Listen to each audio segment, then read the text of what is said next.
सत्संग जी, प्यार से बोलना धर्म का। सत्संगत, सबसे पहले दास डैडी जी की, नूर साहब की चंद पंक्तियां। ये चाहत थी वीरानों की बहारें चल के खुद आएं। ये चाहत थी वीरानों की बहारें चल के खुद आएं। ये चाहत थी जमीनों की सितारे चल के खुद आएं। खुदा का खुद चले आना नहीं मोहताज चाहत का। ये इनकी मेहरबानी है यहां पे चल के खुद आए। खुदा का खुद चले आना नहीं मोहताज चाहत का। ये इनकी मेहरबानी है यहां पे चल के खुद आए। सत्संगत, एक भोले भक्त की बात दास के ध्यान में आ रही थी, बैठे बैठे, खड़े खड़े। धुलिया महाराष्ट्र का वो भक्त अपनी ही धुन में कह रहा है, कहता है जहां भूख मिटे वो ढाबा, जहां भूख मिटे वो ढाबा, जहां ध्यान लगे वो काबा, अरे जो राम मिलाए वो बाबा, जो राम मिलाए वो बाबा। तो साथ संगत, आज संसार अक्सर बाबा उसे मान लेता है जो कोई शायद मांगने आया होता है कुछ, लेकिन ये नहीं जान पाता कि बाबा वो होता है जो राम से मिला देता है, जो इस ईश्वर निराकार प्रभु की पहचान करा देता है। एक ऐसे ही मित्र की दुकान में जाने का मौका मिला। दुकान के अंदर का वातावरण इतना सुंदर, पीर पैगंबरों के तस्वीरें, सुंदर चित्र लगे हुए, और एक ऐसा सुंदर मंदिर जैसा वातावरण बना हुआ, प्रभु राम, प्रभु कृष्ण, ऐसी अनेकों तस्वीरों से सुसज्जित। दास ने पूछ लिया उस मित्र से कि मित्र, तुम्हारी दुकान में तो भक्ति का ऐसा वातावरण है, इस घोर कुलयुग में, ऐसे कलयुग में तुम इस कदर प्रभु के भय में कैसे विचर रहे हो? इतना सुंदर वातावरण, इतना प्रभु का भय। सत्संगत, वो मित्र कहता है, भाई साहब, आप जिस काम से आए हो वो काम की बात करो, ये बातें तो होती रहेंगी। दास ने फिर पूछ लिया, मित्र, बात करेंगे काम की, लेकिन ऐसे वातावरण ने मुझे बहुत प्रभावित किया है। मुझे बताओ, आखिर ऐसे कलयुग में तुम इस कदर परमात्मा को कैसे पूज रहे हो? इतने भय में कैसे विचर रहे हो? इतना विश्वास, इतनी श्रद्धा इतने भक्तों महात्माओं पर तुम्हारी कैसे टिकी हुई है? सत्संगत, आगे से वो इंसान क्या कहता है? कहता है, मेरा तो इन पर कोई विश्वास ही नहीं है, ऐसी कोई भावना नहीं जिस कारण मैंने ये चित्र लगाए हैं। तो मैंने पूछा, मित्र, अगर ऐसी भावना ही नहीं है तो फिर इन चित्रों को लगाने के पीछे क्या कारण है? सत्संग, जो उत्तर उस इंसान ने दिया, पांव के नीचे से जमीन निकल गई। कहने लगा, भाई साहब, ऐसे चित्र लगाने पड़ते हैं क्योंकि इससे प्रभाव अच्छा पड़ता है, दुकान में आने वाले उस ग्राहक पर प्रभाव अच्छा पड़ता है, इसलिए ऐसा वातावरण बनाना पड़ता है। आओ सत्संगत, भक्ति अगर मात्र प्रभाव डालने के लिए की जा रही है तो उस प्रभाव का कोई विशेष लाभ होने वाला नहीं है। ऐसा एक परिवार सतगुरु बाबा हरदेव सिंह महाराज की शरण में आया। अब जब उनके घर में जाने का मौका मिला तो ठीक ब्रह्मज्ञानी परिवार होते हुए घर में कुछ ऐसे चित्र नजर आए, कुछ देवी देवताओं के कुछ ऐसा वातावरण दिखा। तो दास ने पूछा, इससे पहले कि वो कुछ कहते, दास ने पूछा, ये क्या है सब?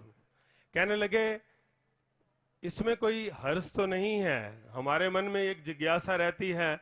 हम सत्संग में जाते हैं, वहां भवन में, निरंकारी भवन में परमात्मा का ज्ञान भी प्रभु की कृपा से, सतगुरु की कृपा से मिल चुका है। ऐसे वातावरण के होने से कोई फर्क पड़ता है क्या अगर हम ये भी साथ चलाई रखें? तो साथ संगत उस सज्जन से दास ने, उस ब्रह्म ज्ञानी भक्त से दास ने एक बात पूछी। दास ने पूछा कि अगर कोई लापता हो जाता है, कोई बच्चा, कोई बुजुर्ग हमारा बिछड़ जाता है, हम अक्सर अखबार में इश्तिहार देते हैं, एडवर्टाइजमेंट देते हैं, नीचे लिख देते हैं कि मिलाने वाले को इनाम दिया जाएगा, संपर्क करें इस नंबर पर। हम अक्सर देखते हैं वो कहीं ना कहीं पोस्टर्स लगाए जाते हैं और नीचे लिख दिया जाता है वांटेड, मिला नहीं है। दास ने पूछा उनसे कि अगर वो खोया हुआ मिल जाए, वो लापता मिल जाए, तो क्या ठीक उसी प्रकार अखबारों में इश्तिहार लगाए जाते हैं, उसी तरह एडवर्टाइजमेंट्स दी जाती रहती हैं? कहने लगा नहीं भाई साहब, अगर वो मिल गए खोए हुए तो फिर किस बात के इश्तिहार। तो दास ने वही बात फिर उस सज्जन से कही, मित्र अरे संसार के लिए प्रभु खोया हुआ है, लापता है, इसलिए चित्रों का सहारा ले रहे हैं, इसलिए काल्पनिक चित्रों से कहीं ना कहीं अपनी भक्ति को समर्पित करने का प्रयास कर रहे हैं। हमें तो इस निराकार प्रभु के दर्शन हो चुके हैं। हम अगर कोई चित्र भी लगाते हैं तो उसके पीछे चित्र की कोई पूजा नहीं होती है, एक जानकारी रूप में कि ये हमारे सतगुरु हैं, जिनकी कृपा से हमें इस ईश्वर निराकार प्रभु का ज्ञान प्राप्त हो चुका है। तो साथ संगत ऐसे किसी भ्रम में बेशक मानवता पल रही है, क्योंकि सारी की सारी सृष्टि ने मुक्त नहीं होना है। मुक्त सिर्फ वही होने वाले हैं जो सतगुरु की शरण में आने वाले हैं। अब यहां साथ संगत क्यों नहीं सबने मुक्त होना? क्योंकि प्रभु ने 84 लाख योनियों का कार्यक्रम भी चलाना है। अगर त्रेता के युग में देखें तो वही मुक्त हुए जो प्रभु राम की शरण में गए। ऋषि मुनियों की उस समय भी कमी नहीं थी, लेकिन सतगुरु सिर्फ श्री रामचंद्र महाराज जी कहलाए। अगर द्वापर को देखें तो ऋषि मुनियों कथावाचकों की उस समय भी कमी नहीं थी, लेकिन मुक्त वो हुए जो श्री कृष्ण जी महाराज की शरण में आए। 10 पातशाहियों का जिक्र करें, हजरत मोहम्मद साहिब लॉर्ड क्राइस्ट का जिक्र करें, मुक्त वही हुए जो उनकी शरण में आए। उस समय भी महात्माओं की कमी नहीं थी, तो आज इस कलयुग में भी ऐसे ऋषि मुनियों, महात्माओं, कथावाचकों की कमी नहीं है। मुक्त वही होंगे जो सतगुरु की शरण में आएंगे।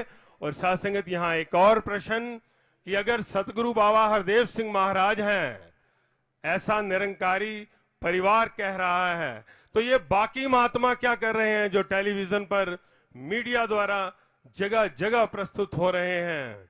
तो साथ संगत ये महात्मा भी काम तो प्रभु का ही कर रहे हैं, हाथ सतगुरु का ही बटा रहे हैं। क्योंकि स्पष्ट लिखा है कि संत ना होते जगत में तो जल मरता संसार।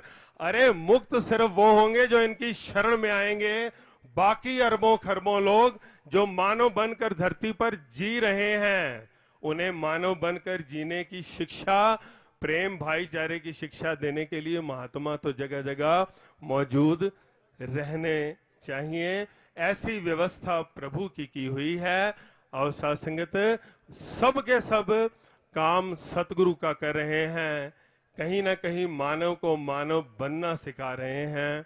कि ऐसा नहीं कि आज ये बात कही जा रही है कि प्रभु निराकार है। हजूर ने कल ही फरमाया, ये बात निरंतर उन युगों में भी कही गई। अगर ऐसा ना होता तो कभी कृष्ण जी ना कहते कि हे अर्जुन, मैं वो हूं जिसे अग्नि नहीं जला सकती, जिसे जल नहीं भिगो सकता, जिसे शस्त्र नहीं काट सकता। ये बात उन युगों में भी कही गई, उन युगों में भी प्रभु को निराकार स्वीकार किया गया। आज भी प्रभु को निराकार स्वीकार करना पड़ेगा। बात सिर्फ इतनी सी है कि इस निराकार को जान कितने पाएंगे, इस लोक को सुखी और परलोक को निश्चिंत कितने कर पाएंगे। बात वहां आकर समाप्त होती है। आज सारे मानव परिवार के लिए ऐसी प्रार्थना कि सतगुरु ऐसी कृपा करो।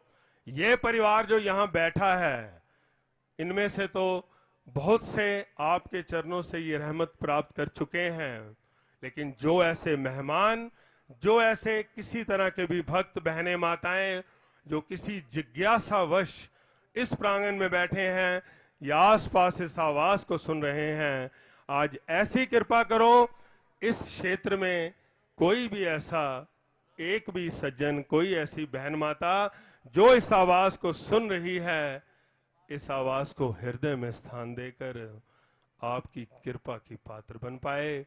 आपकी कृपा से इस ईश्वर निराकार प्रभु का ज्ञान प्राप्त करके ना केवल इस लोक को सुखी कर पाए, पर लोक को निश्चिंत कर पाए, 84 लाख योनियों से मुक्त हो पाए। इन्हीं शब्दों के साथ दास साहब से चाहेगा सत्संग जी प्यार से बोल।